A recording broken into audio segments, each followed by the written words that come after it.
ओम नमः हंसदेभ्यः। ओम नमः हंसदेभ्यः। ओम नमः हंसदेभ्यः। मंगलम भगवान वीरो मंगलम गौतमो मुनि मंगलम कुंद पुन्नात्यो जैन धर्मोस्तु मंगलम सर्वमंगल मांगल्यम सर्वकल्याणकारकम दानं सर्वधर्माणां जैनं जयतु शासनं जैनं जयतु शासनं वन्दितु सौसिद्धि ध्रुवमचलमणोभङ्गतिं पतते मोक्षामि समय पावण विणमो सुधि केवली गणिदम् नमः समय साराय स्वानुभूत्या चकाशिते चित्स्वभावाय भावाय सर्वभावान्तरच्चिदे।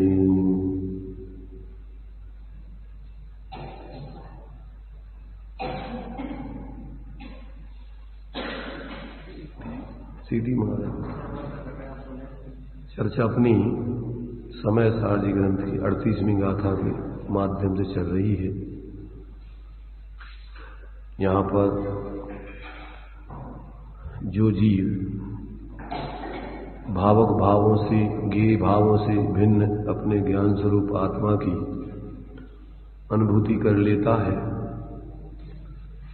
ऐसा जिसको आत्मज्ञान हो जाता है और आत्मज्ञान सिद्धांत आचरण रूप परिणत ऐसा जो आत्माराम हुआ है, अब वो किस प्रकार से अपना संचेतन करता है, अनुभवन करता है, उस बात को इस 38वीं गाथा में आचार्य देव ने स्पष्ट किया है कि वो किस प्रकार से अपनी आत्मा का फिर संचेतन अनुभवन करते हुए जीता है।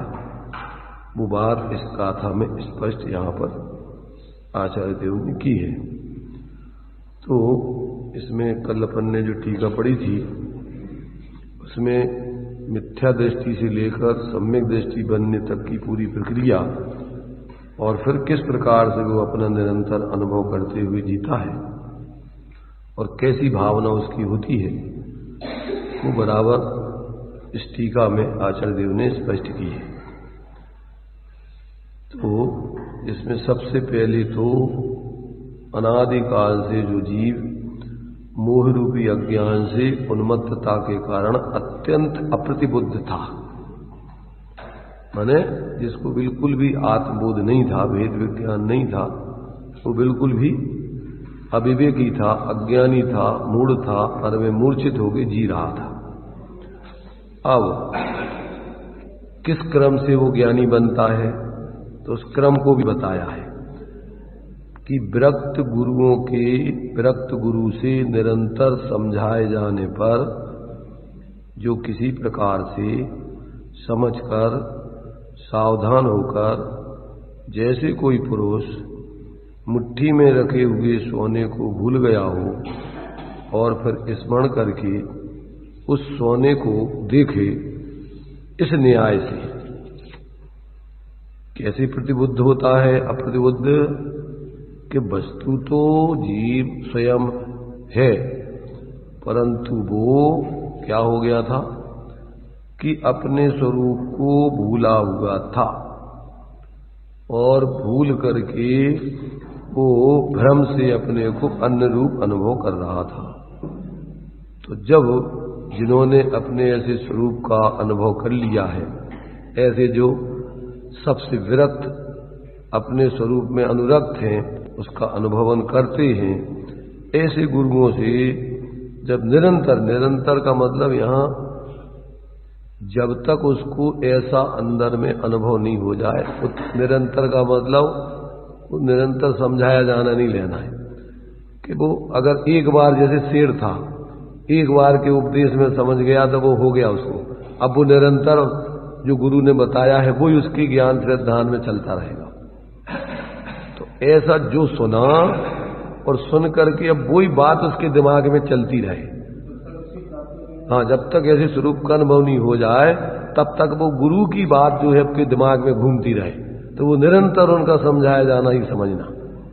तो ऐसा जो है वो निरंतर, चाहे तो बाहर में माने कई बार समझना पड़े समझाना पड़े, अथवा अंतर ही अंतर में उसका घोलन निरंतर चलता रहे, तो वो उन गुरुओं का ही बार बार उपदेश सुन रहा है। क्योंकि सुनना बाहर से नहीं है, माने बाहर तो निमित्त रूप है, मात्र मूल में तो अंतर में तुम्हारे वो बात समझ में आना चाहिए, जमना चाहिए। और वो जम गई, अब वो जब तक स्वरूप की अनुभूति नहीं हो जाए तब तक उसी का बार बार पुनरावर्तन, बार बार उसी को घोलन मनन चिंतन और अंदर में झुकना। और जब वो स्वरूप का अनुभव, तो वो सावधान होकर फिर वो कहने में ही आएगा कि विरक्त गुरु के निरंतर समझाए जाने पर जो किसी प्रकार से समझ कर, माने जैसे बने तैसे उसने उस बात को समझ लिया और समझ करके सावधान होकर, जैसे मुट्ठी में रखे हुए सोने को जो जीव क्या करता है भूल गया था, अब उसको स्मरण करके देखे तो उसको सोना मिल गया। तो कहां मिला वो सोना?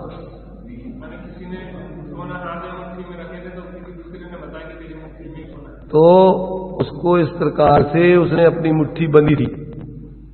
लोग में तो उल्टा बोलते हैं, बंद है मुट्ठी तो लाख की, खुल गई तो खाक की। और यहां कहते हैं बंद है मुट्ठी तो खाक की, खुल गई तो लाख की।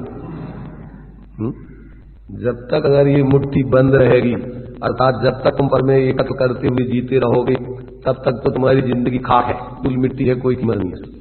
और जैसे ही तुमने पर से भिन्न अपने उपयोग स्वरूप आत्मा को अपने ज्ञान में अंदर रिया देखा, वहीं से तुम्हारी कीमत, अमूल अपनी कीमत, लोग में उसको लाख बने, पहले लाख तो लाख की भी कोई कीमत नहीं। तो लाख बता वहां समझ लो कि तुम्हारी पूरी अब कीमत हो गई, अब तुम्हारी महत्ता खड़ी होगी, अब तुम्हारा वास्तव जीवन चालू हो गया। इसके पहले तो तुम्हारी वास्तव में जीवन नहीं था, मौत थी। पर बोलते भाव मरण और भाव जन्म सदियों से करता है। तब तक तो तुम्हें अपना होश नहीं, मुर्दे शरीर में मूर्छित होकर जी रहे, तो चलते फिरते मुड़े हो। ज्ञानियों को दिया चलता फिरता शिव, और मिथ्या दृष्टि चलता फिरता सब। शरीर में मूर्छित है तो वो तो शरीर है। ऐसा यहां पर आचार्य कह रहे कि जैसे कोई पुरुष मुट्ठी में रखे हुए सोने को जो भूल गया था और फिर स्मरण करके उस सोने को देखे, इस न्याय से अपने परमेश्वर माने अपने अनंत सामर्थ्य की धनी आत्मा को भूल गया था, उसे जानकर उसका श्रद्धान कर, उसका आचरण करके उसमें तन्मय होकर जो सम्यक प्रकार से एक आत्माराम हुआ है, अब अपने को निरंतर चैतन्य स्वरूप अनुभव करता है। अभी तक तो सुखी दुखी रंग राव न जाने क्या क्या अपने अनुभव करता था। मिथ्या दृष्टि के तो असंख्या दो मिथ्या विकल्प चलते रहते। अपने स्वरूप को भूला तो जो कुछ जिसमें एक मत होता रहता है, उसे अपने को जानता मानता अनुभव करता रहता। तो अब कहते हैं अब वो सम्यक प्रकार से एक आत्माराम होगा, वह मैं ऐसा अनुभव करता हूं। अब वो कैसा अनुभव करता है, वो माने आचार्य स्वयं अपने अनुभव की बात बता रहे। वो ज्ञानी जीव वो अपने अनुभव से बता रहे कि वो मैं ही हूं ऐसा, और वो मैं ऐसा अनुभव करता हूं कि मैं चैतन्य मात्र ज्योति स्वरूप आत्मा हूं। कैसा अनुभव करते हैं आचार्य देव? ज्ञानी जी की तरफ से अपना अनुभव बता रहे। अरे वो तो उसका था ना, वो इन्वर्टर वाला। चलो तो क्या कर रहे, उधर से ऊपर से है। चलो ठीक है। तो ये कैसा अनुभव करते? आचार्य देव कह रहे हैं कि मैं माने वो ज्ञानी होकर के जीव वो स्वयं ऐसा देखता है, मैं ऐसा अनुभव करता हूं कि मैं चैतन्य मात्र ज्योति रूप आत्मा हूं, कि जो मेरे ही अनुभव से प्रत्यक्ष ज्ञात होता है। अब वो स्वयं के ही अनुभव से स्वयं को ज्ञात होता है। और कैसा है वो? चिन्ह मात्र आकार के कारण मैं समस्त क्रम रूप तथा अक्रम रूप प्रवर्तमान व्यवहारिक भावों से भेद रूप नहीं होता। मैं अभेद चैतन्य मात्र आकार रूप होने के कारण मैं क्या करता हूं कि मेरे में होने वाली क्रम से जो पर्याय हैं और अक्रम से रहने वाले गुण धर्म आदि हैं, उनसे व्यवहारिक प्रवर्तमान जो व्यवहारिक भाव हैं, उनसे मैं भेद रूप खंडित नहीं होता, इसलिए मैं एक रूप ही रहता हूं। और नर नारक आदि जीव के जो विशेष हैं और जो अजीब पुण्य पाप आश्रव संवर निर्जरा बंध और मोक्ष रूप जो व्यवहारिक नवतत्व हैं, उनसे भी मैं टंकोत्कीर्ण एक ज्ञायक स्वभाव भाव रूप के द्वारा अत्यंत भिन्न ही हूं, इसलिए मैं शुद्ध हूं। माने 9 तत्वों में जाकर के भी मैं अपने उस एकत्व भक्त टंकोत्कीर्ण ज्ञायक स्वरूप को नहीं छोड़ता हूं, ऐसे अपने स्वरूप अभेद स्वरूप के द्वारा उनसे भिन्न ही बना रहता हूं, इसलिए मैं शुद्ध हूं। और चिन्मात्र होने से क्या हूं? सामान्य विशेष उपयोगात्मकता का उल्लंघन नहीं करता, यानी ज्ञान दर्शन स्वभाव रूप ही परिणमित होता रहता हूं। ऐसा यानी सामान्य विशेषात्मक उपयोगात्मक जो माने सामान्य विशेष दर्शन उपयोग सामान्य और ज्ञान उपयोग विशेष, तो वो चैतन्य को भेद करो तो 2 भागों में बढ़ जाता है। सामान्य विशेषात्मक उपयोगिता का उल्लंघन नहीं करता, इसलिए मैं दर्शन ज्ञानमय हूं। सामान्य से चैतन्य मात्र हूं और चैतन्य का कैसे है? चैतन्य के दो भाग हो जाते भेद से, ज्ञान चेतना और दर्शन चेतना, अथवा ज्ञानोपयोग और दर्शनोपयोग। तो ऐसा मैं दर्शन ज्ञानमय हूं, माने उन दर्शन ज्ञान से अभेद हूं। ऐसा समझने के लिए तो 2 गुणों से उनका विशेष बताया, परंतु वास्तव में मैं इनमें भी एक अभेद रूप ही रहता हूं। तो ऐसा ज्ञान दर्शनमय हूं। चैतन्य पने को विशेष रूप से समझना है तो ज्ञान दर्शन विशेष से ही समझा जाता है। तो व्यवहार परमार्थ को समझने के लिए व्यवहार ही एक उपाय है, ऐसा देखने जानने रूप ही रहता हूं। और क्या हूं कि दर्शन स्पर्श रस गंध वर्ण जिसका निमित्त है। कैसा निमित्त है? स्पर्श रस गंध वर्ण जिसका निमित्त है, ऐसी संवेदन रूप परिणमित होने पर भी स्पर्श आदि रूप स्वयं परिणमित नहीं होगा।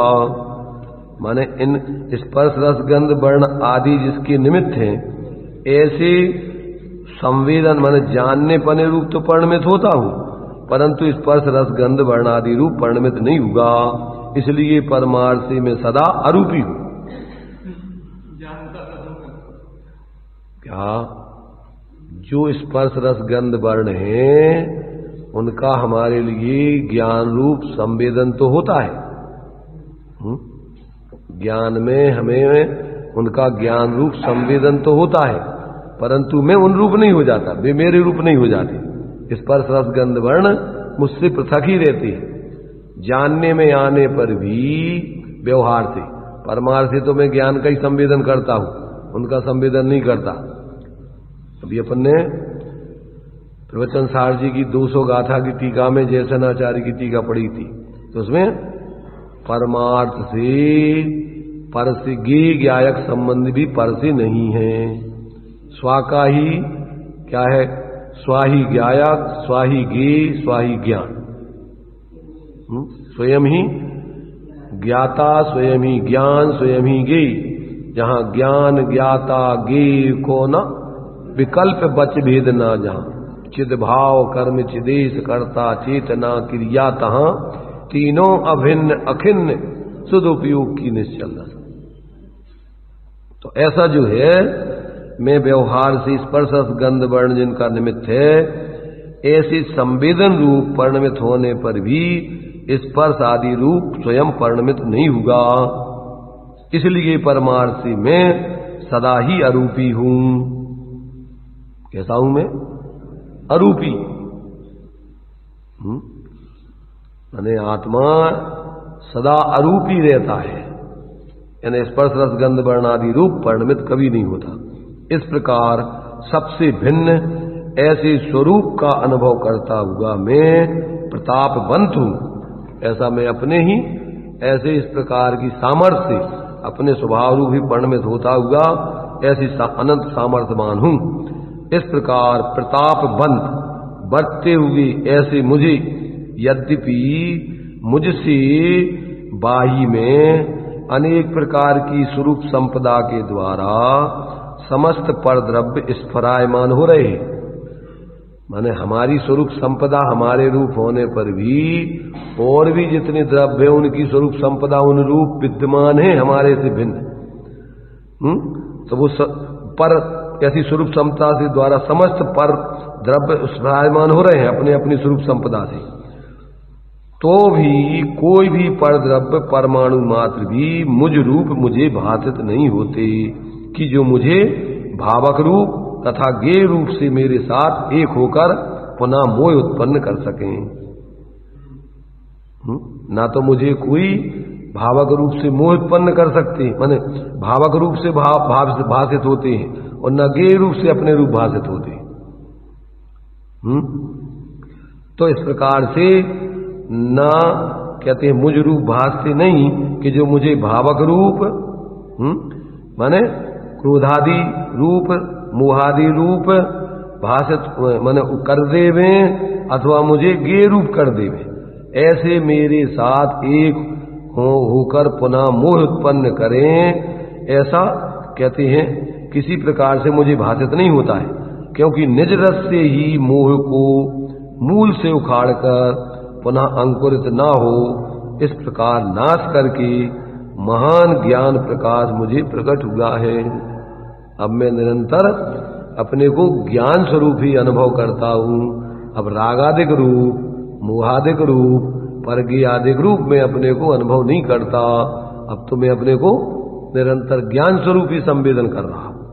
इसलिए अब ये मुझे मोह उत्पन्न ही नहीं होगा, ऐसा मानो कि छायक भाव ही प्राप्त हो गया हो। अप्रतिहत ऐसे स्वरूप की अनुभूति उनको अंदर में महसूस हो रही है कि अब इसका कभी नाश होने वाला नहीं। ऐसा जो है इस टीका में आचार्य देव ने जो अनादिकाल से अप्रतिबुद्ध था और जो अब विरक्त गुरुओं के निरंतर समझाए जाने पर किसी भी प्रकार से समझकर, जैसे कोई पुरुष मुट्ठी में रखे हुए सोने को भूल गया था और फिर उनके कहने पर, संबोधन करने पर मुट्ठी खोलकर देखकर सोने को देखे, ऐसे इस न्याय से अपने स्वरूप को जी भूल गया था और फिर उसको स्मरण करके अंदर में अनुभव करके उसमें लीन होकर और फिर तन्मय होकर के एक आत्मा राम होता हुआ अब वो ऐसा अनुभव करता है कि अब वास्तव में मेरा ये स्वरूप वास्तव में कभी मेरे अनुभव से अब कभी अलग होने वाला नहीं है। अब मुझे ऐसा महान ज्ञान प्रकाश पैदा हुआ है जिसका कभी अब नाश होने वाला नहीं है, जिसमें कभी मोह उत्पन्न होने वाला नहीं है। भावार्थ, आत्मा अनादिकाल से मोह के उदय से अज्ञानी था, वह श्री गुरुओं के उपदेश से और स्वकाल लब्धि से ज्ञानी हुआ तथा अपने स्वरूप को परमार्थ से जाना कि मैं एक हूं, शुद्ध हूं, अरूपी हूं, दर्शन ज्ञान मय हूं। ऐसा जानने से मोह का समूल नाश हो गया। समूल जानते हो ना, मूल जड़मूल से उसको उखाड़ के फेंक दिया। जैसे पेड़ को जड़मूल से उखाड़ दो तो फिर उगने वाला नहीं है, ऐसे ही मैंने बिल्कुल जड़मूल से वास्तव में अब बिल्कुल अपने स्वरूप को अत्यंत स्पष्ट पर से पृथक अनुभव करके और जो पर के प्रति हमारा कोई भी लगाव अब नहीं रहा है। भावक भाव और ज्ञेय भाव से भेद ज्ञान हुआ, अपनी स्वरूप संपदा अनुभव में आई, तब फिर पुनः मोह कैसे उत्पन्न हो सकता है, अर्थात नहीं हो सकता है। अब यहां पर देखो दो चीजों पर दी हैं कि जो अनादिकाल से मोह के उदय से अज्ञानी था, अब श्री गुरुओं के उपदेश से और स्वकाल लब्धि से ज्ञानी हुआ है। दौलत राम जी ने लिखा कि अब काल लब्धि बलते दयाल तुम दर्शन पायो भयो खुशाल मन शांत भयो मिट सकल द्वंद चाख्यो स्वातम रस दुख निकंद। ताते अब ऐसी करहु नाथ बिछरे न कभी तुम चरण साथ। उसमें भी काल लब्धि क्या कहलाती है? देखो, काल लब्धि स्वकाल लब्धि कहलाती है अपनी पर्याय में अब ऐसे समझने की योग्यता पात्रता पक गई है। क्या हो गया? अपनी पर्याय में ही अब ऐसे समझने की पात्रता पक गई। अगर अपनी पर्याय में ऐसे समझने की पात्रता नहीं पके तो श्री गुरु कितने ही समझाते रहे, अपनी समझ में आते ही नहीं है। उसके लिए तो दिया है कि यस्य नास्ति स्वयं प्रज्ञा शास्त्रम तस्य करोति किम लोचनाभ्याम विहीनस्य दर्पणा किम करिष्यति। जिसकी खुद की बुद्धि नहीं हो उसको कोई समझा नहीं सकता, भगवान भी नहीं समझा सकते। और जो स्वयं समझने की योग्यता रखता है तो उसके लिए गुरुओं का उपदेश, भगवान का उपदेश, ज्ञानियों का उपदेश, जिनवाणी का श्रवण आदि ये अपने लिए क्या हो जाता है? बोध का निमित्त बन जाता है। दृष्टांत कौन सा दिया? यस्य नास्ति स्वयं प्रज्ञा शास्त्रम तस्य करोति किम लोचनाभ्याम विहीनस्य दर्पणा किम करिष्यति। दर्पण में दर्पण मुंह दिखाता है। दर्पण मुंह दिखाता कि नहीं? दर्पण मुंह दिखाता है, पर किसको दिखाता है? नहीं, जिसकी अंधा व्यक्ति को दर्पण मुंह दिखा सकता है क्या? लोचनाभ्याम विहीना से कह रहे हैं। लोचनाभ्याम माने आंखों से रहित व्यक्ति को, जिसकी आंखें नहीं हो उसको दर्पण क्या कर सकता है? अर्थात दर्पण तो जब निमित्त बने, दर्पण में तो अंधे का चेहरा दिख रहा कि नहीं, झलक रहा कि नहीं? झलक रहा है, पर वो झलकते हुए चेहरे को देखे कौन? दर्पण के आंखें हो में तो देखे। इसलिए बिना नयन पावे नहीं, बिना नयन की बात। जब तक खुद को देखने की तुम्हारे पास आंखें नहीं हो तब तक तुम्हें कौन दिखावे, कैसे दिखावे? क्या? जब तक अपनी स्वयं की पात्रता नहीं पकी हो तो कोई नहीं समझा सकता। अपन विचार करो कि आदिनाथ भगवान जैसे तीर्थंकर जिसको समझाने वाले हो, और भरत चक्रवर्ती जैसे इसके बाप हो, छायक सम्यक दृष्टि तदभव मोक्षगामी, और फिर भी उनका पोता आदिनाथ का, भरत चक्रवर्ती का बेटा, और 363 मत विपरीत चला रहा। क्या मतलब हुआ? कर्म का उदय निमित्त कहलाता है। भाई कर्म तो अजीब है, परंतु जीव अपन बोलते कर्म बेचारे कौन भूल मेरी अधिकाई। अपनी गलती है मूल में तो, पर अपनी गलती अब वो भी फिर अपन जब वस्तु स्वरूप के आधार में विचार करो तो पर्यायगत योग्यता का भी अपना अपना काल है, स्वकाल। अपन को ऐसा शास्त्रों में आता है कि जिस द्रव्य का जिस क्षेत्र में, जिस काल में, जिस निमित्त से, जिस समय जैसा परिणमन होना है, उस द्रव्य का उस क्षेत्र में, उस काल में, उस निमित्त पूर्वक वैसा परिणमन होता है। उसे बदलने में इंद्र जिनेन्द्र कोई भी समर्थ नहीं है। कौन समर्थ नहीं है? उसके समझाने के लिए कोई समर्थ नहीं। उसको समझाने के लिए तो उसकी स्वयं की पर्यायगत योग्यता पके तभी वो समझ सकता है, अन्यथा नहीं समझ सकता। उसमें प्रसाद भी कार्यकारी नहीं। अगर उसकी पर्यायगत योग्यता नहीं है तो उसका प्रसाद भी उल्टा ही होगा। मारीची भी तो प्रसाद तो कर ही रहा ना समझने का, पर कैसा समझ रहा है वो? उल्टा ही विपरीत समझ लिया। उसको जितना समझाओ उसका अर्थ उल्टा ही निकालता है वो। तो जिसकी पात्रता भी नहीं है उसको जितना भी समझाओगे, अगर तुम सर्प को दूध पिलाओगे तो क्या होगा, उसका जहरी बनेगा, उसका कोई खून मांस आदि या उसके लिए लाभकारी नहीं होगा। ऐसी विपरीत बुद्धि वालों को तुम जितना भी समझाओगे वो उल्टा ही उल्टा समझेंगी। इसलिए अपन को आचार्यों ने दिया है माध्यस्थ भावम विपरीत वृत्तौ। जिसकी उल्टी बुद्धि हो उससे अपन मध्यस्थ रहो, न तो समझाने का प्रयत्न करो न उससे द्वेष करो। क्या करो कि भैया इसकी अभी ऐसे ही योग्यता है।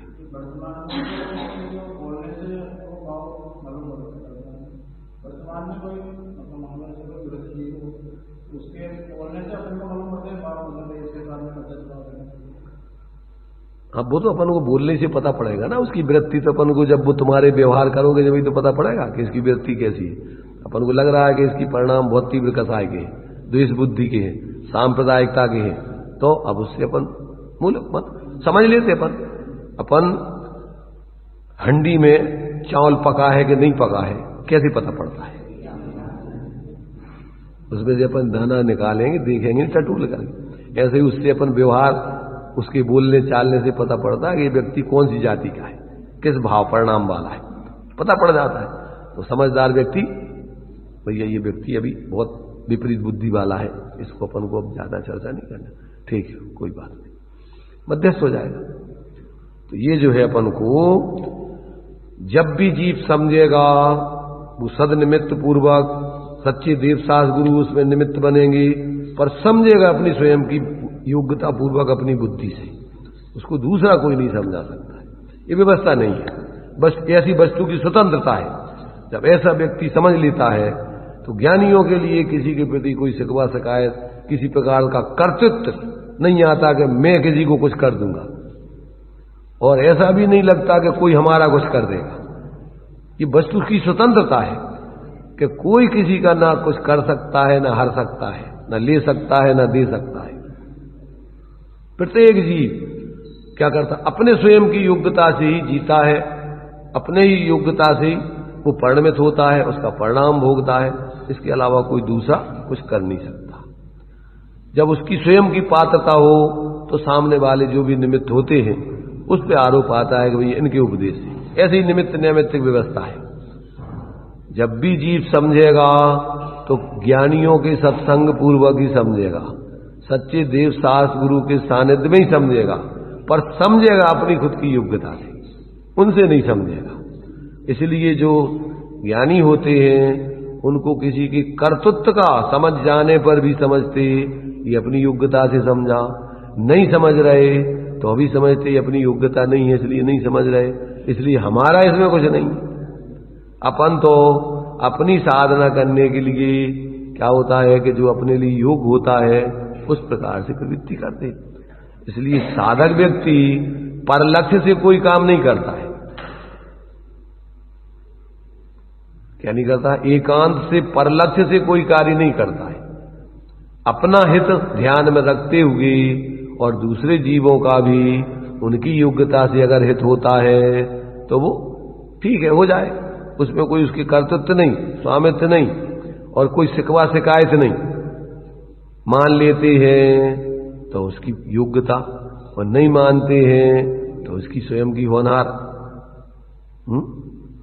समझे तो वो अपनी योग्यता से समझे, नहीं समझ रहे तो उनकी होनहार अभी ऐसे ही है इसलिए नहीं समझ रहे। तो उसमें ना तो उसके लिए समझ जाने पर दंभ कर्तृत्व बुद्धि, और न नहीं समझने पर दीनता हीनता, अपनी हेठी, अपनी बेइज्जती कि हम इतनी मेहनत कर रहे और तू समझ ही नहीं दिया, तू ऐसे ही नहीं कर दिया, मैं कितना परेशान हो गया तेरे पीछे। ऐसी कोई शिकवा शिकायत ज्ञानियों को नहीं होती। किसी के पीछे कोई परेशान नहीं होती, वो तो अपने मोह, प्रत्येक व्यक्ति अपने मोह से परेशान होता है, अपने अज्ञान से कसायों से परेशान होता है, किसी दूसरों के कारण से कोई परेशान नहीं होता है। भाई कोई व्यक्ति जैसे कहता है कि हम तुम्हारे पीछे परेशान मरे जा रहे हैं। जैसे घर के लोग हैं, अब नहीं मान रहा है, वो बहुत प्रयत्न कर रहा है, और फिर वो कहता है कि हम तुम्हारे पीछे मरे जा रहे हैं, चैन से नहीं जी पा रहे। तो उनके कारण से मरे जा रहे हैं, तो अपने मोह के कारण से मरे जा रहे हैं। पर आरोप काय पे आ रहा? जिनको निमित्त बना करके तुम मोह कर रहे हो, तो निमित्तों पे आरोप आएगा। वास्तव में निमित्त करता नहीं होते। जब उपादान में अपना कार्य होता है अपनी योग्यता से, तो जिस निमित्त उस पे आरोप आया जाएगा। अब तुम जिसको मोह का निमित्त बना रहे हो, तो आरोप उस पे आ जाएगा कि इसके कारण से परेशान है। पर वास्तव में देखा जाए तो किसके कारण परेशान हो? उसके कारण के, तो अपने मोह के कारण, तो अपने अज्ञान के कारण, तो अपनी कसायों के कारण। किसके कारण? प्रत्येक कार्य प्रत्येक व्यक्ति अपनी योग्यता से करता है, अपने स्वयं से करता है, स्वयं के लिए करता है, उसके अलावा और किसी दूसरे के लिए करते नहीं है। कहते मात्र है उपचार से, उपचार का कथन है, एक दूसरे का एक दूसरे पर संबंध स्थापित करना, कहना, ये सब उपचार का कथन है। कौन सा कथन है? उपचार। और उपचार भी वास्तव में लागू तभी होता है कि जब उसमें व्यक्ति में उस वस्तु में उसकी योग्यता से उसका परिणमन हो, तो उस पर उपचार लागू होता है। अपन पढ़ते छठाला में, मुख्योपचार दुभेद यो बड़ भागीरथ न त्रय धरे, अरु धरेंगे ते शिव लहे, सुयस जग मल परिहरे, इम जान साहस ठान, इन जान आलस हान, साहस ठान, यह सिख आदरो, जो लो न रोग जरा गहे, तो लो जटत निज हित करो। ये क्या है? ये उपदेश है। यह राग आग दहे सदा, ताथे समामृत से ये, चिर भजी विषय कसाय, अब तो त्याग निज पद भी। कहाँ रचो पर पद में न तीरो, पद यहे क्यों दुख सहे, अब दौल हो सुखी स्वपद रच, दाव मत चूको अबे। तो ये उपदेश है, शिक्षा है, ये उनका अपना ही ज्ञान पूर्वक अनुराग भाव, ऐसा राग भाव है। निचली भूमिका में ऐसा राग ज्ञानियों को आता है, और वो जानते हैं कि ये अपनी कमजोरी है, इससे अपन को पुण्य का बंध होगा। ये मंद कसाय कर्तृत्व बुद्धि पूर्वक नहीं, स्वामित्व बुद्धि पूर्वक नहीं, सहज आता है। और वो जानते हैं कि ये वास्तव में स्वभाव है, और इससे पुण्य बंधेगा। इससे हम भी अभी उतनी आकुलता में रहेंगे, निराकुल नहीं हो जाएंगे। जब तक किंचित मात्र भी राग रहेगा, तब तक हमारी मुक्ति होने वाली नहीं है। पर निचली भूमिका में तीव्र कसाय के भाव ना आकर के ऐसी मंद कसाय के भाव ज्ञानियों के जीवन में चलती, ऐसे ही सुमेल है। पर वो जानते भी हैं कि हमारे इस भाव से दूसरों का तो वास्तव में कोई संबंध परमार्थ से है नहीं, ये तो हमारी कमजोरी से हम इस प्रकार के अपने शुभ भाव कर रहे हैं। अगर स्वरूप में स्थिर हो जाएं तो ये भाव कौन को आएंगे? कब आते हैं? कि जब स्वरूप में स्थिर नहीं है तो उस जाति के भाव आते हैं। ऐसा ज्ञानियों के जीवन में बराबर भेद विज्ञान बढ़ता है।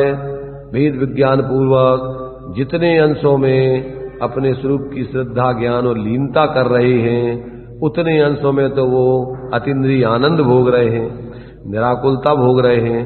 और जितना राग है अभी, उतनी आकुलता उनके जीवन में चल रही है। समझने समझाने का भी राग है,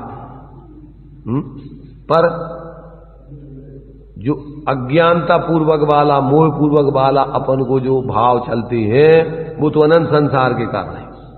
कौन से? जो पर कर्तृत्व, स्वामित्व, भोक्तृत्व, तो पर में सुख बुद्धि आदि के भाव हैं, वो तो मिथ्यात्व पूर्वक के भाव है कि अपन ज्यादा से ज्यादा पैसा कमा लें तो अपन सुखी हो जाएंगे। ये तो मिथ्यात्व पूर्वक का पापानुराग है। पांच इंद्रियों के विषय भोगों में, परिग्रह आदि में जो अपना अनुराग लगाव है, वो तो पाप बंध का कारण है, तीव्र कसाय मिथ्यात्व पूर्वक है, तो वो तो अनंत संसार का कारण है। परंतु सम्यक्त पूर्वक भी जब तक अभी सम्यक दृष्टि जीवों को पूर्ण वितरागता की सिद्धि नहीं हुई, तो अगर परिवार में रह रहा है अविरत सम्यक दृष्टि देशवृत्ति, तो उसको भी बाही में जो ये व्यवस्थाएं आदि हैं इनकी प्रवृत्ति तो होती है, पर उनमें एकत्वपना नहीं होता है। क्या नहीं होता है? उनमें एकत्व कर्तृत्व नहीं होता है, उसमें स्वामित्वपना नहीं होता है। स्वामित्व तो अपने एकत्व विभक्त स्वरूप में ही होता है। उसी के अनुभव का कर्तृत्व होता है कि बस यही वास्तव में इसका अनुभवन करना ही मेरा कार्य है, अपने इस रूप अपने को जानना ही ये मेरा कार्य है, उसमें स्थिर होना ही मेरा कार्य है, पर्याय है। मेरा कार्य पर को अपना जानना मानना और उसमें स्थिर होने के लिए उसमें उस तरफ झुकना, ये मेरा कार्य नहीं है, ये मेरा दोष है। मिथ्या दर्शन ज्ञान चारित्र ये आत्मा की क्या है? कुटेव है, खोटी आदत है, और यही दुख का कारण है, दुख रूप है। ऐसी मिथ्या ज्ञान चरण बस भ्रमत भरत दुख जन्म मरण, इससे जीव चतुर्गति में घूमता रहता है। और इस चतुर्गति के दुखों से बचने का उपाय सम्यक दर्शन ज्ञान चारित्र मोक्ष मार्गा। तो सम्यक दर्शन ज्ञान चारित्र माने क्या? पर द्रव्यंते भिन्न आप में रुचि सम्यक भला, आप रूप को जान पनो सम्यक ज्ञान, आप रूप में लीन। तो ये अपन को ये अपना कर्तव्य है, ये कार्य करने लायक है। अपने को अपने रूप जाने, अपने को अपने रूप माने और अपने में ही स्थिरता रखें, इधर उधर भटके नहीं, उपयोग को भटकावे नहीं, ये अपना कर्तव्य है। ये कर्तव्य नहीं है जो अपन संसार में भैया हमारा कर्तव्य तो है, हम बाप हैं, ये तो वास्तव में मोह का भाव है। तुम आपको समझो नहीं हो, बाप कैसे बन गए? जाना नहीं आपा तूने, कैसा ज्ञानधारी रे। अरे पहले तू आप कौन है, आपको तो समझ, फिर बाप बनने का बात करना तू। तो अपने को तो जानता नहीं है और बाप बन गया, तो ये तो वास्तव में मिथ्या दृष्टि की स्थिति है। तो किसी का कुछ है तो है ही नहीं, निमित्त मात्र बना हुआ है तू। वो जीव तो आया अपनी योग्यता से, अपने आयु कर्म को लेके, और तूने मान लिया कि हमने पैदा किया। ये कौन सा भाव है? मिथ्यात्व का कि सम्यक्त का? मोह का कि ज्ञान का? मोह का भाव है, और ये मोह का भाव ही अपने लिए दुख का कारण है। इसलिए ज्ञानी किसी का बाप नहीं जानता अपने को। व्यवहार में भले ही कहलावे बच्चों के द्वारा कि हमारे पिताजी हैं, कि हमारी माताजी हैं, पर सम्यक दृष्टि अगर माता हो पिता हो तो कुंद कुंद जैसी माता कहेगी कि बेटा तू शुद्धोसी बुद्धोसी निरंजनोसी, तू अलग जीव है, मैं अलग जीव हूं, तेरी आत्मा मेरी आत्मा एक समान है स्वभाव से, पर स्वरूप को भूल के हम मोह से हैरान हो रहे हैं, इसलिए अब ये तू मोह को छोड़, अब तू अपने ज्ञान में अपने को चेतन स्वरूप जान।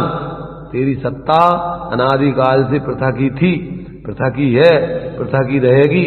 तू कभी अन्य रूप कभी हुआ नहीं, हो सकता नहीं, होने की व्यवस्था नहीं। तो ज्ञानी माता अपने बच्चों को ऐसा संबोधन करती है, ऐसे ज्ञानी पिता भी ऐसे ही संबोधन करते हैं कि बेटा तो व्यवहार की बात है, परमार्थी तू तो चेतन स्वरूप आत्मा है। तेरी सत्ता क्या है? शरीर आदि सबसे पृथक है, तो मैं तो कहां लगता हूं, मैं तो तेरे से क्षेत्र से भिन्न हूं। एक क्षेत्र अवगाही संबंध वाला जब शरीर ही तेरा नहीं है, तू नहीं है, तो प्रगट जो दे धन धामा क्यों हुए में लिख सुतरामा, ये तेरे कैसे हो जाएंगे? ऐसा ज्ञानी अपने जीवन में विचार करता है, अनुभव करता है, ऐसा जीवन जीता है, जहां भी रहता है, इसलिए उसको विशेष आकुलता नहीं होती।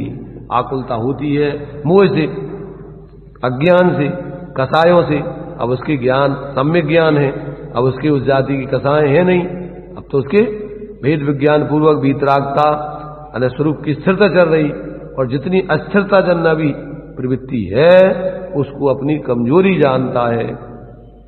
उसको अच्छा नहीं मानता, इसलिए उससे निवृत्ति करने के लिए निरंतर प्रयत्नशील रहता है। क्या करता है वो? आश्रव दुख कार घनेरे बुद्धिवंत तेने निर्वेरी। ज्ञानी जीव तो आश्रमों को दुखरूप जानता है और उससे निवृत्ति करने के लिए प्रयत्न करता है, उस आश्रमों को बढ़ाने का प्रयत्न नहीं करता है।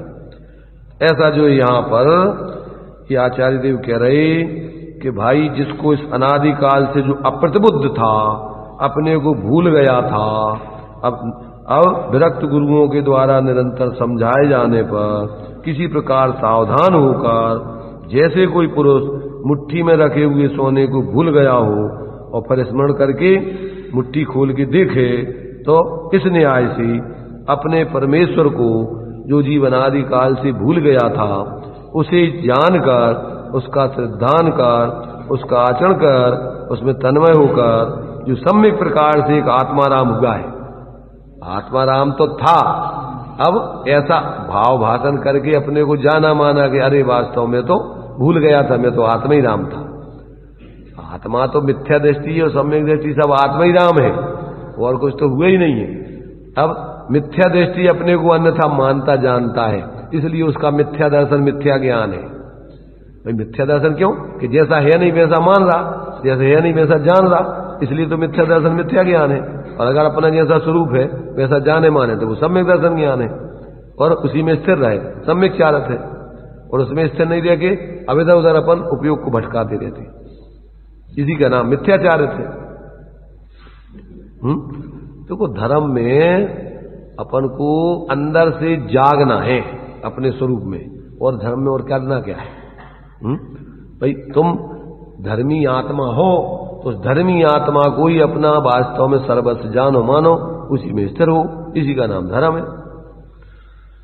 तो देखो अब यहां कह रहे हैं कि इस प्रकार से इस भावार्थ में क्या दिया कि आत्मा अनादि काल से मोह के उदय से अज्ञानी था, वह श्री गुरुओं के उपदेश से और स्वकाल लब्धि से, स्वकाल लब्धि माने अपनी पर्यायगत योग्यता के पक जाने पर, यानी पर्यायगत योग्यता की जागृति बने, उसमें जागृति होने से ज्ञानी हुआ, तथा अपने स्वरूप को परमार्थ से जाना कि मैं एक हूं, शुद्ध हूं, अरूपी ज्ञान दर्शनमय हूं। ऐसा जानने से मोह का समूल नाश हो गया, भावक भाव और गेय भाव से भेद विज्ञान हो गया, अपनी स्वरूप संपदा अनुभव में आई। तब फिर पुनः मोह कैसे उत्पन्न हो सकता है? अर्थात नहीं हो सकता है। आचार्य कह रहे अब ऐसी स्थिति हमारी हो गई, अब मोह कहां से आएगा, कैसे आएगा? अब हम क्या होगा? अब हम मोह नींद में सोएंगे ही नहीं, अब हम जागते ही रहेंगे। तो नींद में भी बताया सम्यक दृष्टियों को कि धन्य है सुखतार्थ है जो स्वप्न में भी सम्यक को मलिन नहीं करते। रात में भी उनको स्वप्न आते हैं तो वहां भी उनका भेद विज्ञान चलता है। कोई उनके लिए मारने के लिए आ गया हो, अथवा कोई और भी स्वप्न आ रहा हो रात्रि में, तो वो भेद विज्ञान वहां भी चलता है। रात्रि में भी अपन को जो अपन दिन में जीते हैं अभिप्राय से, रात्रि में भी अपन को वही विचार चलते हैं, स्वप्न भी उसी जाति के आते हैं। जैनों को कभी स्वप्न ऐसे नहीं आते हैं कि अपन मस्जिद में जाकर के नमाज पढ़ रहे हैं। किसी जैन को ऐसे स्वप्न आते क्या? कैसे स्वप्न आएंगे उसको कि मैं भगवान के मंदिर में जाकर के नमोकार मंत्र पढ़ रहा हूं, पूजा कर रहा हूं। तो उसको जिसने जो दिन में अपना इष्ट माना है, स्वप्न में भी वो उसी प्रकार के भाव आते, रात्रि में भी ऐसे भाव नहीं आते। क्यों? कि आत्मा तो वो ही है, भले ही शरीर से शिथिल हो गया है, इंद्रियां उसकी शिथिल पड़ गई, पर उपयुक्त तो उस समय भी उसका जागृत है। इसलिए जो रात्रि में नहीं खाती वो स्वप्न में भी रात्रि में नहीं खाती। अगर रात हो गई हो और कहीं वो गया लोगों के संगे और सब लोग खाने लगे रात में, और उससे कहा कि भैया चलो खा लो, भोजन ले, तो वो स्वप्न में भी कहेगा कि नहीं हम नहीं खाते रात में। कहेगा कि नहीं कहेगा? कि खा लेगा। रात में नहीं खाएगा ना। जो जिसने दिन में रात में नहीं खाने का भाव है जिसका, तो रात में भी वो रात में भी वो दिन होने ऐसा देखो, रात में क्या होता है, रात में जब वो स्वप्न देखेगा तो अगर वो भोजन करेगा तो कब करेगा? जैसे उसने रात में स्वप्न देखा कि भाई अपन को जो है भूख लग रही है, अपन घर गए हैं और जाकर के मंदिर से पूजन पाठ करके बैठे हैं और अपने लिए थाली लग के आ गई है, बढ़िया भोजन बना है, तो अपन करेंगे कि नहीं करेंगे? दिन में कर रहे हैं कि रात में?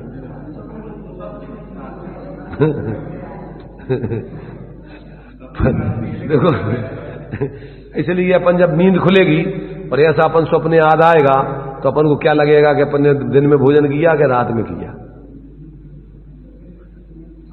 जब अपन नींद खुल गई और तुम्हें ये ध्यान में आया कि अरे स्वप्न में हम भोजन कर रहे थे, तो अब क्या करोगे तुम? अब प्रायश्चित करोगे, प्रतिक्रमण करोगे कि नहीं करोगे, आलोचना करोगे कि नहीं करोगे? अपन बोलते स्वप्ने में दी दोष लगाया फिर जाग विषय व्यनत आया, तो वो निंदा करा करेगा, करे अपन ने रात में देखो आज स्वप्न में भोजन कर लिया रे, तो उसको निंदा करा करेगा, आलोचना करेगा उसको। उधर तो दोष नहीं लगा दिन रात में खाने का, पर जब नींद खुल गई तब तुम्हारे लिए रात में खाने का दोष तुम्हें लगेगा कि अपन तो सो रहे थे, सोते समय अपन ने भोजन कर लिया। तो रात्रि में आपको रात्रि खाने का दोष नहीं लगा, परंतु नींद खुली अब आपके लिए अरे अपन ने तो बताओ रात में खाने का अपन स्वप्न देख रहे थे, तो अपन ने तो ये बताओ रात्रि में अपन ने भोजन कर लिया, तो उसका अपन फिर दिन में उसकी आलोचना करेंगे। तो ये सारी बातें अपन को ज्ञान में जब भेद विज्ञान हो जाता है तो स्वप्न में भी उसको उसी प्रकार के भाव चलते रहते रात्रि में। और अगर कोई व्यक्ति जैसे आयु पूरी हो रही हो और मूर्छित हो गया हो, बेहोश हो गया हो, तो अपन ये सोचते हैं कि भैया ये तो बेहोश हो गया, इसकी तो खजाना कैसी गति होगी। पर ऐसा बताते हैं आचार्य कि जागृत होने के पहले, बेहोशी के पहले, जागृत अवस्था में बेहोशी के पहले उसके जैसे भाव चल रहे थे, मूर्छित अवस्था में वैसे भाव चलते रहते हैं। हमने अनुभव करके देखा है, कौमाई की बात चल रही है, हमने ऐसा प्रत्यक्ष देखा है। कई लोगों को अंतिम समय हम संबोधन करने के लिए गए और वो जब जागृत अवस्था में आलोचना पाठ पढ़ रहे, मेरी भावना पढ़ रहे और बीच में मूर्छित हो गए, और जब मूर्छा खुलती है उनकी, उठते हैं, तो वो आलोचना पाठ और मेरी भावना बोलते हुए और वो उनकी मूर्छा दूर होती है। तो वो जिस प्रकार के भाव पूर्वक मूर्छित होते हैं वो उधर मूर्छा में भी वैसे भाव चलते रहते हैं। इसलिए अपन ये नहीं समझना कि अगर बाहर से कोई बेहोश होकर मरा है तो भैया की तो दुर्गति हो गई। दुर्गति सुगति तुम्हारे बाहर के शरीर की मूर्छा होने से नहीं होती, अंदर में तुम्हारे परिणाम कैसे चल रहे हैं वही बता रहे, तुम सुनका रहे हो। तुम भी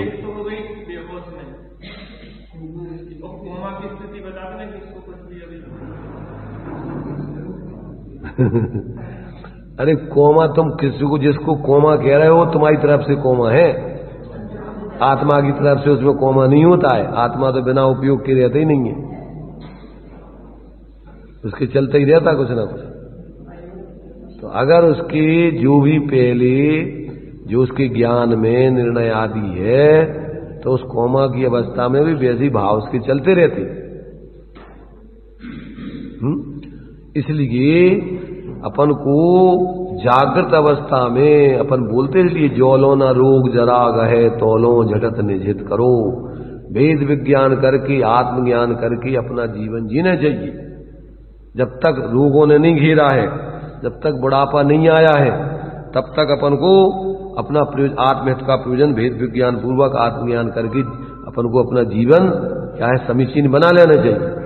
और यदि आपका बुढ़ापा आ जाएगा, रोग आदि आ जाएंगे, तो फिर उस समय अब तुम शरीर आदि में इतने मूर्छित, इंद्रियां शिथिल पड़ जाएंगी, ज्ञान भी शिथिल हो जाएगा, समझ में कुछ आएगा नहीं और इंद्रियां काम करेंगी नहीं, तो सुनोगे समझोगे भी कैसे। अपन कोई सामने वाला कहेगा कुछ, सुनोगे कुछ, विचार कुछ, और जिसके संस्कार नहीं है आखिरी में उसको संबोधन भी नहीं किया जा सकता है। तुम जो भी कहोगे उसके कोई समझे में नहीं आएगा कि तुम का कह रहे। उसको तो जो जिंदगी भर उसने जो किया है वही ऊर्ध्व होकर के वही विचार मुक्त हो जाएंगे उसके। वो तो कहेगा उनको बुलाओ, तुम तो हमारे लड़कों को बुलाओ, लड़कियों को बुलाओ, फलाने को बुलाओ, ठिकाने को बुलाओ, ये हमें नहीं सुनना तुम्हारी बातें। आखिरी में वो इस प्रकार की बातें करता है। फिर जिसको अंदर धर्म की रुचि नहीं हो, तत्व की रुचि नहीं हो, आखिरी में वो मान लो अब जबरदस्ती बाहर में मंदिर आता रहा हो और अरुचि रही हो मजबूरी में, तो आखिरी में उसको वो ऊर्ध्वदेही हो जाते जो अंदर में उसके भाव रहते। फिर वो धर्म की बातों से अरुचि करके और संसार की बातों में विशेष रुचि रखता है। इसलिए अंदर से समझ करके अपन को धर्म से जुड़ करके वास्तव में ये भेद विज्ञान आत्मज्ञान करने की बात आचार्यों की है। ऐसा आचार्य कह रहे हैं कि जिसने इस प्रकार से क्या किया है कि जो अपने स्वकाल लब्धि माने पर्यागत योग्यता जागृत करके और अपने स्वरूप को परमार्थ से जाना कि मैं एक हूं, शुद्ध हूं, अरूपी हूं, दर्शन ज्ञानमय हूं, ऐसा जानने से मोह का समूल नाश हो गया। भावक भाव ज्ञेय भाव से भेद विज्ञान हुआ, अपनी स्वरूप संपदा अनुभव में आई, तब फिर पुनः मोह कैसे उत्पन्न हो सकता है, अर्थात नहीं हो सकता है। अब ऐसा जो आत्मानुभव हुआ उसकी महिमा कहकर आचार्य देव प्रेरणा रूप काव्य कहते हैं कि ऐसे ज्ञान स्वरूप आत्मा में समस्त लोग निमग्न हो जाओ। क्या कह रहे हैं आचार्य देव कि ऐसे आत्मा के स्वरूप में अब सब जीव निमग्न हो जाओ, लीन हो जाओ। अब बहुत से लोगों की कराई, बहुत से लोगों की कराई, अनुभव आते ही है, वो तो इसलिए कराते हैं कि ऐसी अपनी भी दशा बनेगी, देखो इनकी दशा कैसी होती, तो उस समय अपन भी ऐसी गलती अगर अपन देखेंगे कि ऐसी तो अपन को नहीं करना, तो उससे अपन को अनुभव बहुत मिलता है।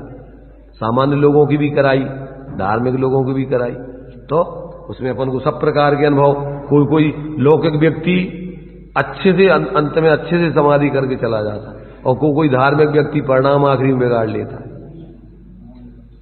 अलग अलग क्वालिटी है, जिंदगी भर धर्ममय जिया और आखिरी में उसके परिणाम बिगड़ गए, और कोई कोई जिंदगी भर तो वो बाहर में जिया पर आखिरी में उसके परिणाम सुधर जाए। ज्यादातर तो राजमार्ग ये है कि जीवन भर जो धर्ममय जीवन जीता है आखिरी में वही व्यक्ति समाधि करके मरता है। जिंदगी भर नहीं किया हो तो आखिरी में क्या करेगा, अपवाद है वो, तो किसी कारणवशात उसको अंत में समझ में आ गया और फिर वो बढ़िया उस आयु बंद नहीं हुआ और फिर वो विवेकपूर्वक शरीर छोड़ के चला गया। पर ज्यादातर तो जो व्यक्ति जीवन भर जागृत होकर जीते हैं अंतिम समय वे ही जागृत होकर के शरीर का त्याग कर पाते हैं। इसलिए जीवन में अपन को जागृत होकर के जीने का अभ्यास, जागृत माने ये जागृत नहीं, जागृत माने मोह से पृथक अपने ज्ञान स्वरूप आत्मा को अपने ज्ञान स्वरूप आत्मा रूप अनुभव करते हुए जीना, इसका नाम जागरण है। ऐसा जागरण नहीं समझना कि तुम नींद ले रहे से सो गए और नींद खुल गई से जग गए, नींद खुल गई से और ज्यादा मोह में पड़ गए। नींद में तो मोही जीव तो नींद में तो कम तुम्हारे से मूर्छित होती है और जागृत अवस्था में ज्यादा मूर्छित होती है। जिनकी पर में ज्यादा कर्तृत्व स्वामित्व आदि की बुद्धि होती है वो जागृत अवस्था में बहुत कसाय करते, बहुत आसक्ति पूर्वक प्रवृत्ति करते, नींद में तो फिर भी थोड़ी मंद कसाय हो जाती। इसलिए जागरण का मतलब ज्ञान पूर्वक जीना, होश पूर्वक अपने को ज्ञान स्वरूप अनुभव करते हुए जीना, इसका नाम जागरण है। इसलिए ये अपन को देखो इस कलश में आचार्य देव क्या कह रहे हैं, 32 नंबर का कलश है ये, भक्तांबर स्तोत्र पढ़ते हैं उस लय में है, बसंतल का छंद है। मज्जन्तु निर्मर ममी सममेव लोका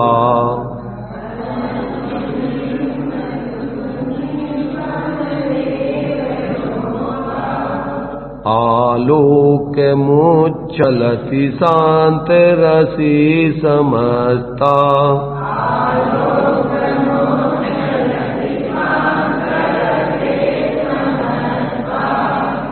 आप्लाव्य विभ्रमित रस करणीं भरेण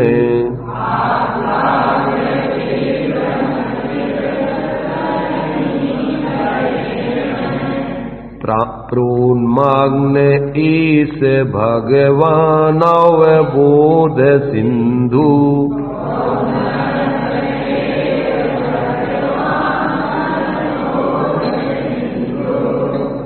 देखिए क्या कह रहे हैं, ऐसा भगवान अवबोध सिंधु, यह ज्ञान समुद्र भगवान आत्मा। कौन?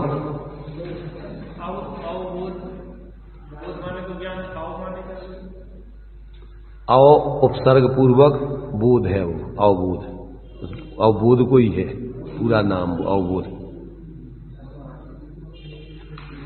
अच्छे तरीके से जानने वाला। तो इस भगवान अवबोध सिंधु, तो यह ज्ञान समुद्र भगवान आत्मा, बोध की मूर्ति, चैतन्य ज्ञान की मूर्ति, ज्ञान का भंडार। ज्ञान समुद्र माने क्या? ज्ञान का भंडार अपार, जिसमें ज्ञान ज्ञान ज्ञान ज्ञान का ही, जिसका कोई अंत नहीं आवे, ऐसा ज्ञान का समुद्र भगवान आत्मा, अपने अनंत गुणों से भरा हुआ लबालब ऐसा भगवान आत्मा। विभ्रम तिरस्करणीम भरेड़ आपलाप्य, विभ्रम रूपी आड़ी चादर को समूलतया पूर्ण रूप में डुबो करके, दूर करके, कौन सी? भ्रम रूपी चादर को डुबो करके, दूर करके, क्या करके, और क्या करता है? प्रोन्मग्न, स्वयं सर्वांग प्रकट हुआ है, अमी समस्ता लोका, इसलिए अब समस्त लोग शांत रसे, उसके शांत रस में समम एक साथ ही, निर्भरम अत्यंत मज्जंतु मग्न हो जाओ।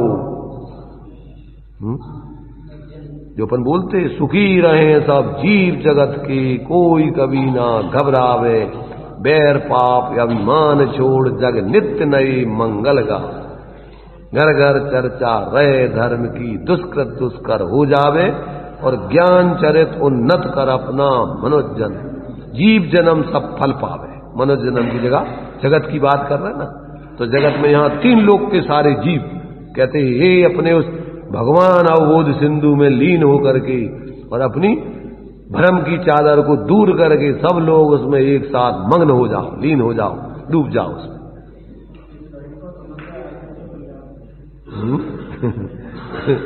तो कल्याण करने के लिए तो लिखी है कि आचार्यों को कैसा भाव उमड़ा है, सारे जीव जो है ऐसे अपने उस ज्ञान समुद्र आत्मा को समझकर और उसमें पूर्ण लीन हो जाएं, अपने भ्रम की चादर को दूर फेंक दें, उखाड़ के फेंक कर अपने स्वरूप में लीन हो जाएं।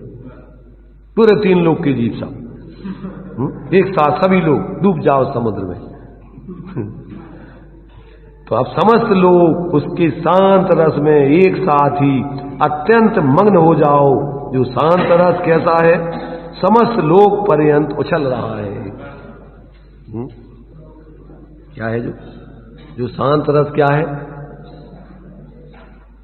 माने पूर्ण रूपेण जो है, जब आत्मा जब अपने पूर्ण स्वरूप में लीन हो जाती है तो वो शांत रस अपने अब ज्ञान, चूंकि लोकालोक व्यापी हो जाता है, तो वो शांत रस भी पूरा का पूरा अनंत शांत रस उसको उस ज्ञान लोकालोक जानते हुए ज्ञान के साथ ही अनंत आनंद शांति विद्यमान है। तो मानो कि पूरा सभी जीवों में वो लोक रख, पूरे लोग ये कह रहे हैं कि वो शांत रस कैसा है? समस्त लोक पर्यंत तो चल रहा है, सभी आत्मा में भरा हुआ है, सब में वो पूरे में भरा हुआ है। नहीं समझना कि तुम अकेले एक एक जीव में ही है, सारे जीवों में वही शांत रस भरा हुआ है, उसके अलावा कोई दूसरी चीज नहीं, सब में वही उछल रहा है, सबकी आत्मा में वही निरंतर वास्तव में भरा हुआ है, इसके अलावा और कुछ है ही नहीं। ये मोह तो तुम बाहर में परावलंबन करके क्षण क्षण ऊपर क्षणिक बेकारी परिणाम पैदा कर, तो ये मोह की ये क्या भ्रम की चादर है तुम्हारी। तुम हो तो ज्ञान सिंधु और शांति के भंडार, और तुम अपने आप को निरंतर भूल के और निरंतर क्षण क्षण में दुखी हो रहे, राग देश करके मोह कर करके परेशान हो रहे। हाँ, समुद्र में जो है ऊपर जैसे आ जाता है क्या गंदगी, तो पानी नहीं दिखता है। ऐसे ही क्षणक ऊपर की जो है अपने मिथ्यात्व की विपरीत मान्यता, अपने उस स्वरूप को बिल्कुल तिरोभूत कर दी उसने, दिखाए उसके कारण से। और ये अपना पूर्ण ऐसा भगवान आत्मा, ज्ञान समुद्र आत्मा, और क्या है, ढक गया, दिखाई नहीं देता है।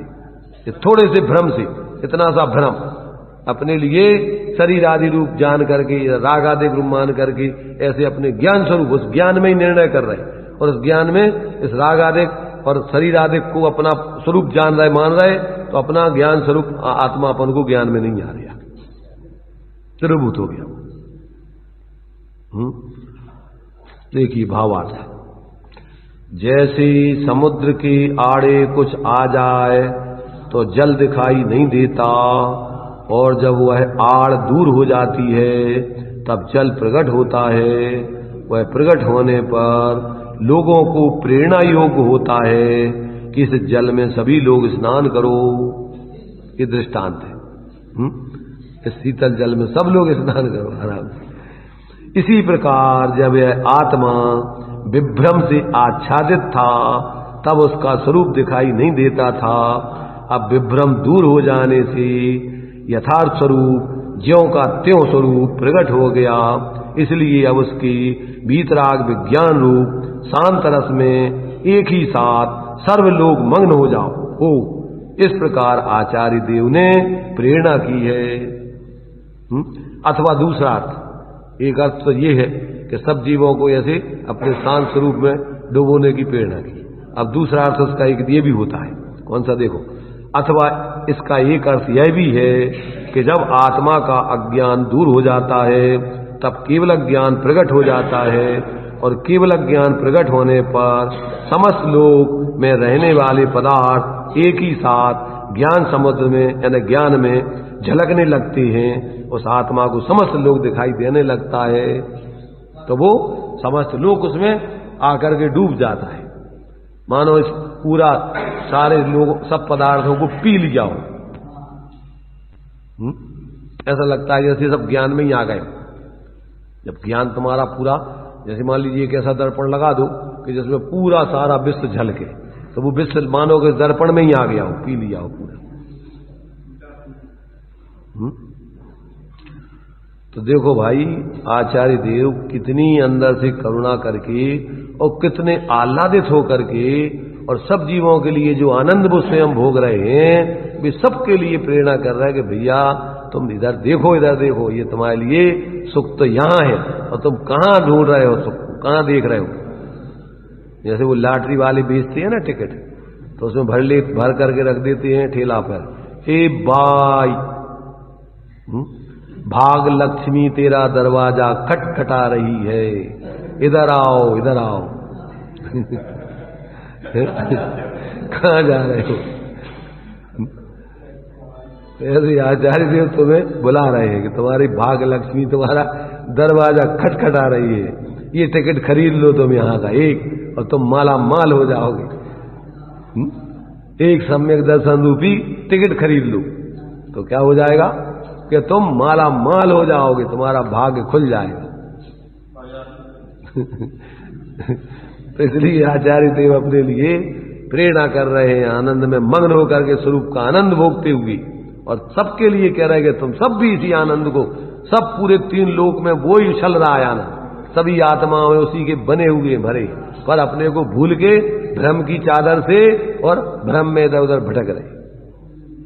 तो ज्ञान समुद्र को भूल के, अपने उस परम शांत स्वरूप आनंद को भूल के, और इधर उधर क्या कर रहे हैं, विषय कसायों की आकुलता की आग में जल रहे।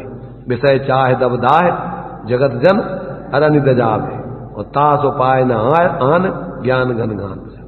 एक बार व्यक्ति को ऐसे अपने स्वरूप का अंदर अवबोध हो जाए तो फिर इसकी भ्रांति खत्म हो जाए और जीवन में शांति अंदर में अनुभव में आने लगे। ऐसा जो है अपन को ये 38वीं गाथा और ये कलश, ये जीव अधिकार का अंतिम कलश था और अंतिम गाथा थी।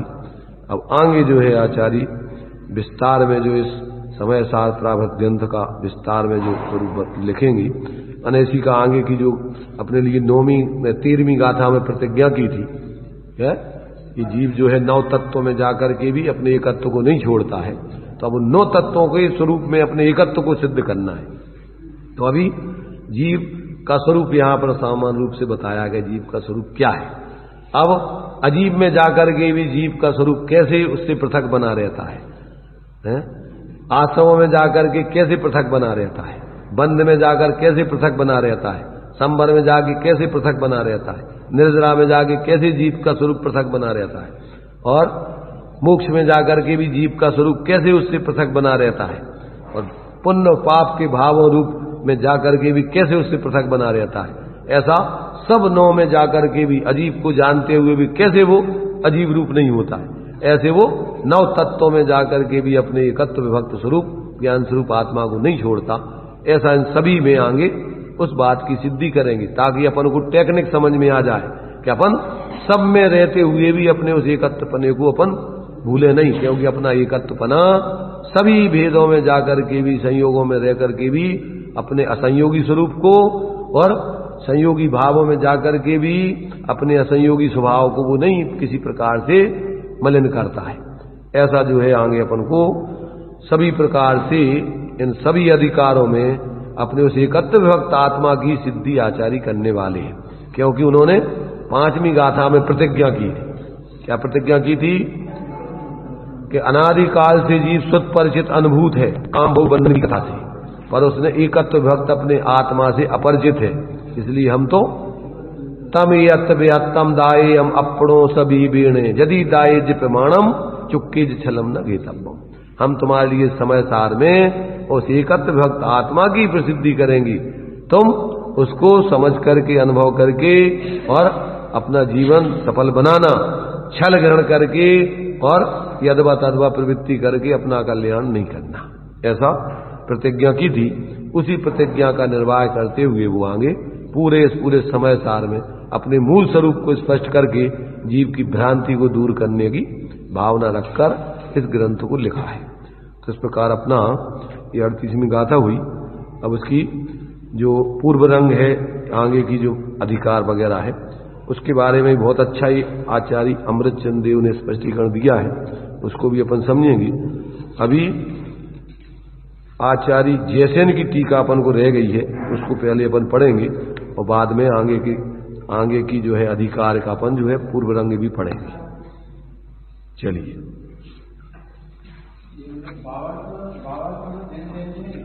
जय सेनाचार्य, ये भावार्थ नहीं, तात्पर्य वृत्ति है जय सेनाचार्य की, अभी आगे दी गई है। और ये भावार्थ लिखा है जय चंद जी छावड़ा हुए हैं जयपुर में, लगभग अभी से 100 साल पूर्व के लगभग उनने लिखा है ये भावार्थ।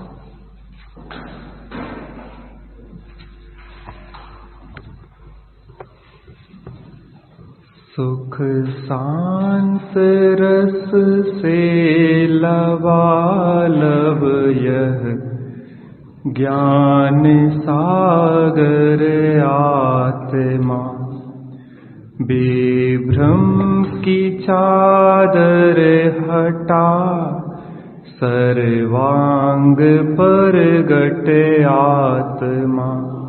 इस लोक के सब भगजन एक साथ नहाइए, इसमें मगन हो जाइए, इसमें मगन हो जाइए। अभी भी मगन ना हो तो कब मगन होंगे?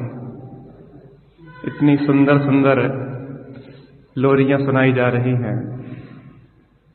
देखो आचार्य कुंद देव की गाथाओं के प्रति कितना बहुमान। जब गाथाओं का प्रारंभ किया तो अमृतचंद स्वामी ने लिखा कि अत्र सूत्र अवतारा। लोक में अवतार शब्द जब जे नेत्रों में जब भगवान अवतार लेते हैं, अपने हाथ तो नहीं है, तो अवतार माने कोई चीज, तो ये भगवान बनाने वाली गाथा है, इनका अवतार हुआ तो कितना बहुमान है। 38वीं गाथा तो एक विशिष्ट गाथा है। और इसके बाद आचार्य देव अपने अंदर के समुद्र को खोल के रख दिया आचार्य अमृतचंद स्वामी ने, और उन्होंने कहा देखो सुख और शांति के रस से यह भगवान आत्मा लबालब भरा हुआ है। इसमें कोई कमी नहीं है कि कुछ अंदर डालना है हमें। बस करना क्या है, एक भ्रम की जो आड़ी चादर है ना, उसको हटाना है। जैसे हमारी आंख में थोड़ा सा तिनका चला जाए ना, तो बड़ा समुद्र भी दिखाई नहीं देता। ऐसे ही भ्रम का, मिथ्यात्व का तिनका जो हमारे अंदर है, अगर उसको हटा दो तो सुख और आनंद से लबालब भरा हुआ ज्ञान सागर आत्मा अभी अनुभव में आ जाएगा। और वो कह रहे हैं कि लोक के सभी जीव एक साथ नहाइए।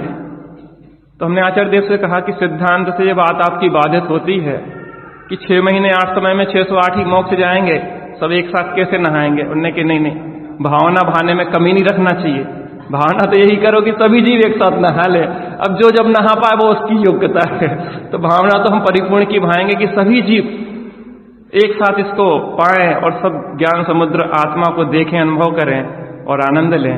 ऐसी आनंदमय भावना को हम पूरा करें, हम सभी देखें और अतीन्द्रिय आनंद का वेदन करें।